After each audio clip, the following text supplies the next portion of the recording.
ప్రజల సమస్యల పరిష్కారం కోసమే ఎమ్మెల్యే ఆన్ వీల్స్ కార్యక్రమం చేపట్టామని మానకొండూరు ఎమ్మెల్యే కవ్వంపల్లి సత్యనారాయణ పేర్కొన్నారు. కరీంనగర్ జిల్లా తిమ్మాపూర్ మండలం నుస్తురాపూర్లో మానకొండూరు నియోజకవర్గ ప్రజల కోసం ప్రత్యేకంగా చేపట్టిన ఎమ్మెల్యే ఆన్ వీల్స్ కార్యక్రమాన్ని సుడా చైర్మన్ నరేందర్ రెడ్డి, డాక్టర్ కవ్వంపల్లి అనురాధతో కలిసి ఆయన ప్రారంభించారు. ప్రజల సమస్యల్ని ఆన్లైన్లో నమోదు చేసిన వెంటనే అధికారులు వీలైనంత త్వరలో సమస్యలు పరిష్కరిస్తారని చెప్పారు. మానకొండూరు ఎమ్మెల్యే కవ్వంపల్లి సత్యనారాయణ నిర్ణయంపై CM Revanth Reddy, deputy CM బట్టి విక్రమార్కలు అభినందించారన్నారు. ఈ కార్యక్రమంలో పార్టీ మండల అధ్యక్షులు బండారి రమేష్, మాజీ వైస్ ఎంపీపీ తుమ్మనపల్లి శ్రీనివాసరావు, మాజీ MPTC Kotha Tirupati Reddy, market committee chairman Pulikrishna, Budarapu Srinivas, Ponnala Chiranjeevi, SL Goud, Kondalarao, నియోజకవర్గంలోని మండల అధ్యక్షులు, ఎంపీడీఓలు, ఎంఆర్ఓలు, కాంగ్రెస్ నాయకులు పాల్గొన్నారు. క్యాంపు కార్యాలయంలో 7:30-8 గంటలకు వాకింగ్ చేసుకొని వచ్చి కూర్చుంటే రాత్రి 12 వరకు కూడా కలవడేళ్ళు చాలా మంది ఉంటారు. అమ్మ రేపు కలుద్దాం పోతారు. అంటే రాను రాను కిరాయిలు ఎక్కడ కావాలి, ఎక్కడ పోవాలి, ఇదేదో భారత ప్రయాసాలతో కూడుకున్నటువంటి విషయం.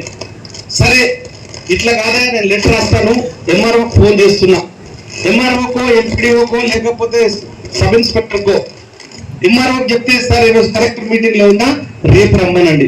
మళ్ళీ రేపు పోయేసరికి ఏదో ఎమర్జెన్సీ మీటింగ్ వస్తుంది అధికారులు ప్రభుత్వ కార్యక్రమాలను నిర్వహించాల్సి ఉంటుంది కాబట్టి మరుసటి రోజు పోలేదు, మళ్ళీ 4వ రోజు పోలేదు.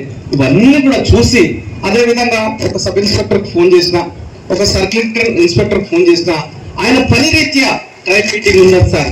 క్రైమ్ మీటింగ్ అంటే పొద్దున్న నుండి సాయంత్రం జరుగుతుంది, పాపం అవైలబుల్ ఉండలేదు. మరి నేను ఒకటి నిర్ణయం చేసుకున్నా, ఇది కాదు పద్ధతి. 2 పార్ట్స్ ఉంటాయి. ఒక పార్ట్ ఎమ్మెల్యే ఆన్ వీల్స్ అని మీ ఫోన్ లో గూగుల్ ప్లే స్టోర్ కి వెళ్తే ఒక యాప్ ఉంటుంది. ఇది కేవలం మానకొండూరు నియోజకవర్గ ప్రజలకు మాత్రమే.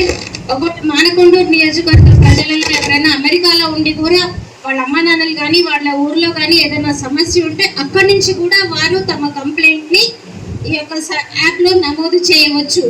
మీకు ఏ సమస్య ఉన్నా, చిన్న సమస్య అయినా పెద్ద సమస్య అయినా యాప్ ని డౌన్లోడ్ చేసుకొని మీరు ఆ యాప్ ద్వారా మాకు తెలియజేయగలరు. అన్ని సమస్యలు పరిష్కారం అవుతాయని మేము ఎవరు గ్యారంటీ ఇవ్వలేదు. ఇంతకుముందు చెప్పినట్టు ప్రధానమంత్రి గారు కూడా అన్ని సమస్యలకి పరిష్కారం